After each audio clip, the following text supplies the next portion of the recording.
Hello again, I'm Terry Peterman, the Internet Electrician, and welcome to another one of my video shorts on current topics here at electrical-online.com and right here on YouTube.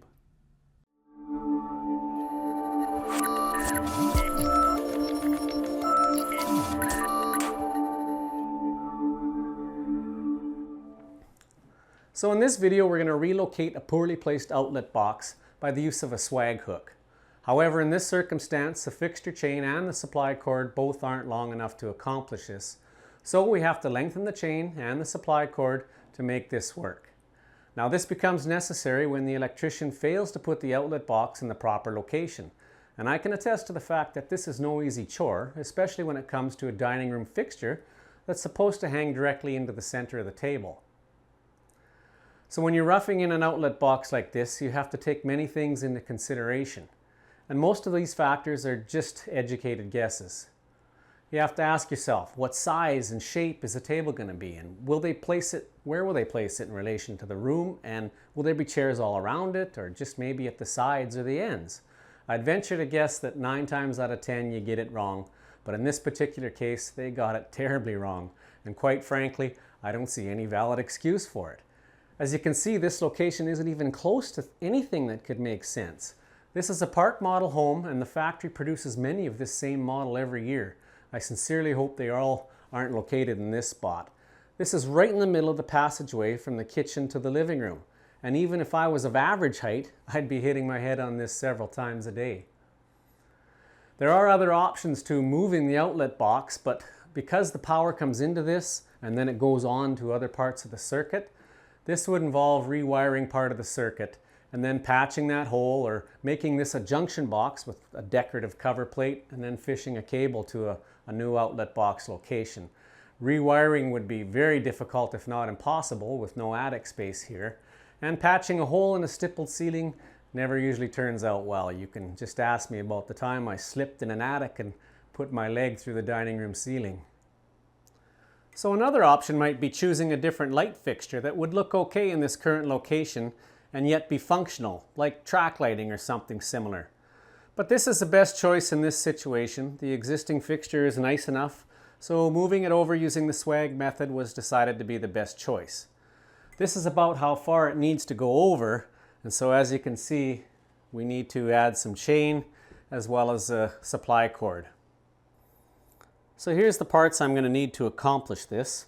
Now I really didn't need the whole swag lamp kit, but when I priced out the extra chain and then having to purchase a 50-foot length of lamp cord, well, the swag kit just made more sense, even though I'm going to be left with a whole bunch of extra parts.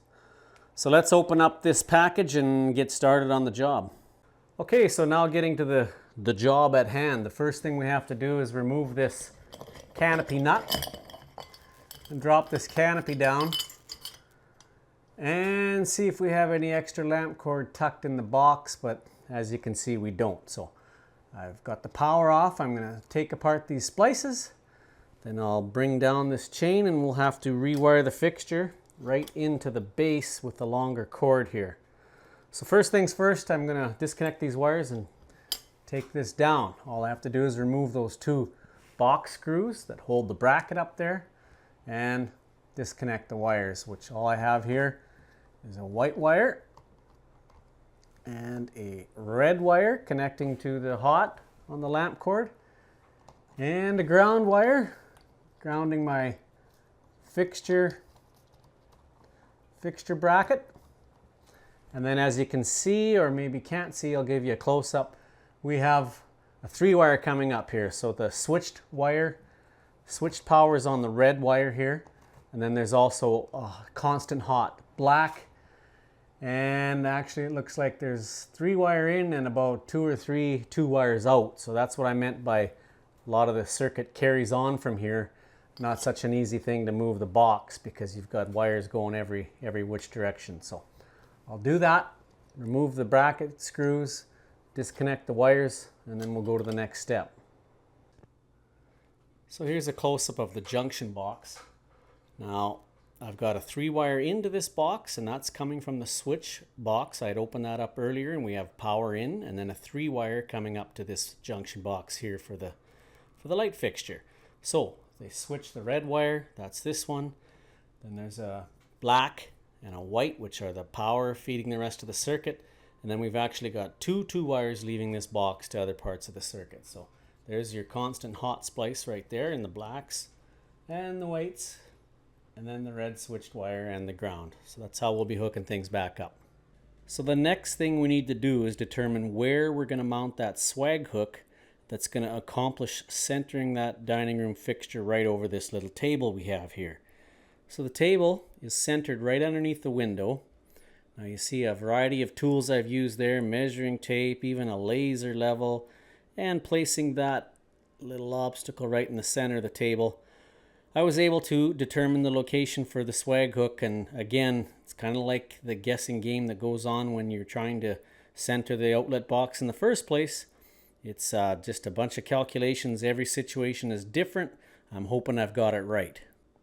So there you see it, a close-up of the pencil mark on the ceiling, which hopefully is the perfect location for the swag hook and the new location for the dining room light. So in my swag lamp kit, they've sent me 2 swag hooks. I of course only need one in this case, and 2 different methods of fastening them to the drywall. One being a screw thread, so you thread that in and screw it on in your location, and you hope that you hit some wood. So what I like to do is try that first. If I catch a truss, that's excellent, and if I don't, then I go to plan B, which is the toggle bolt, where you drill the hole 1/4 inch round, and then this toggle bolt goes up through the hole, it expands, and then your hook fits tightly up against the drywall, toggle bolt on the other side, and that's how you hang your fixture. So let's screw this in first and see if we've got any wood, and if not, we'll go to plan B.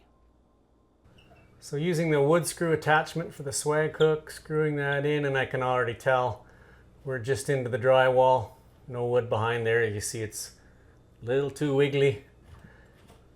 And I can just gently pull that straight back out. So I know there's no meat behind there. We have to drill the hole a little bigger and use the toggle bolt. Okay, so I drilled my hole. Actually turned out I needed a 3/16 hole in the drywall to get that toggle bolt up and in. And I'm just going to tighten it so it's actually, hook is pointing uphill, and you want to make sure that's nice and strong. So to test that, I'm going to probably hang a 350cc engine block from it. No, I'm not. I'm just kidding, but you do want to tug on it and make sure it's good and strong to support the weight of that fixture. So the next step is to determine how high this fixture should be off the table.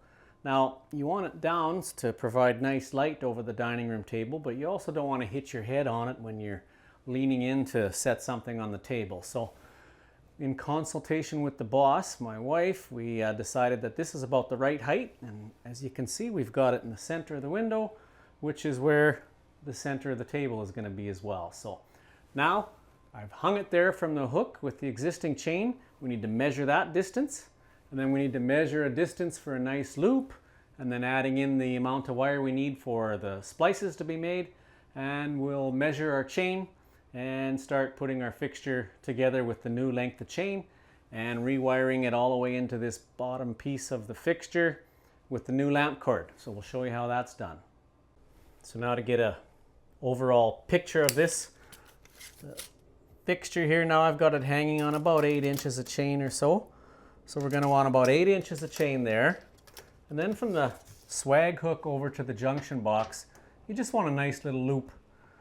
So I'm going to guess at 3 feet of chain and wire, and then we'll add about 8 or 9 inches for the splices, extra on the lamp cord. And like I say, we've got to refeed a lamp cord all the way down into the bottom of this fixture. So let's get started on that. That's the next step.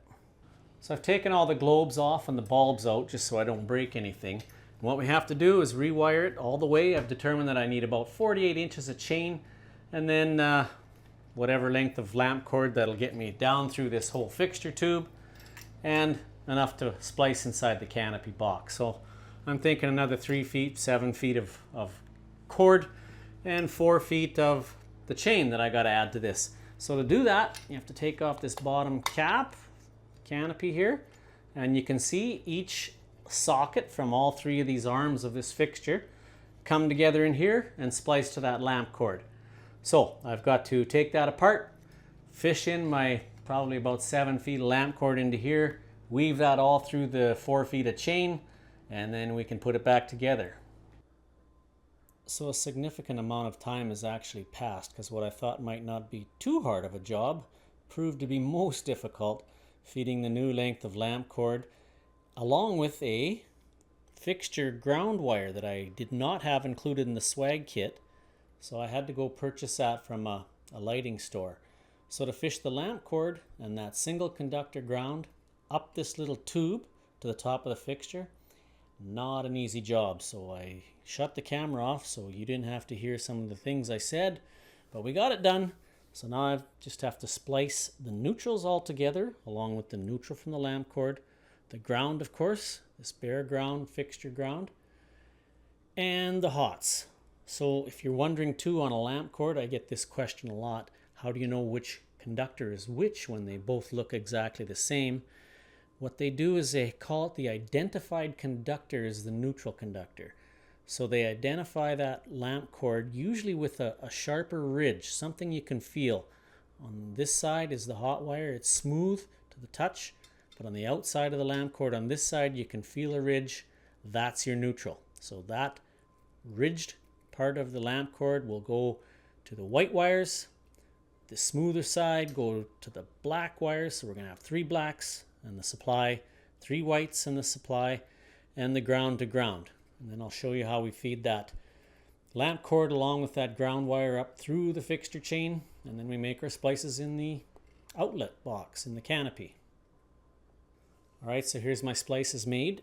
Ground to ground, the neutral to the ribbed conductor of the lamp cord, so 3 neutrals to each arm of this, to the neutral of the supply cord, same with the hots. Now you want to be very careful that you made a good splice. Do the tug test. Give a pull on each one of those individual conductors to make sure they're firmly in the splice. We'll tuck all this back in and put the cap on.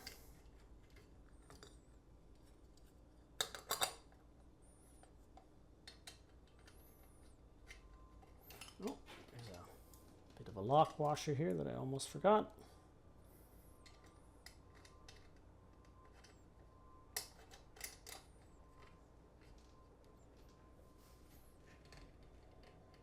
There you go. Now we got to thread all the wire through the fixture chain, make our connections in the canopy, and hang it up.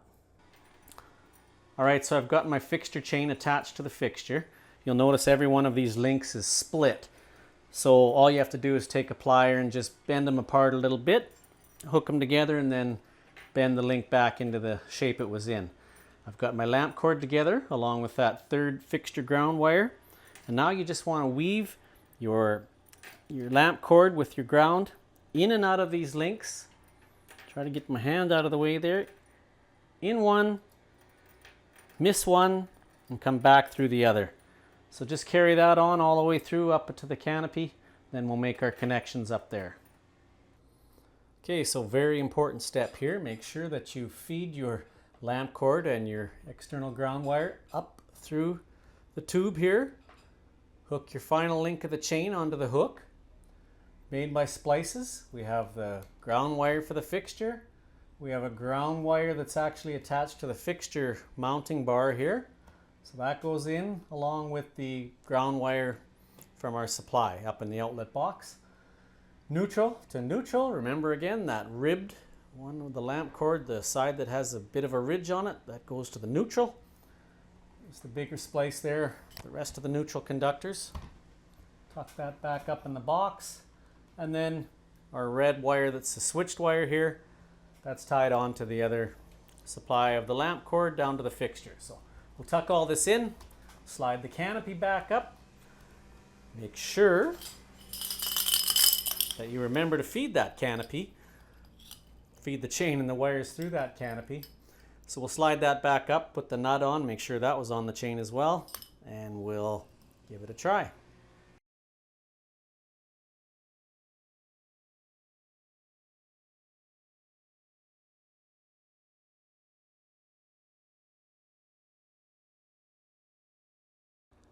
Okay, so all my alterations have been made. The fixture is swagged over to the center of the table where it should be. Only one thing left to do. Go turn on the breaker, and then we'll try this switch and make sure it works.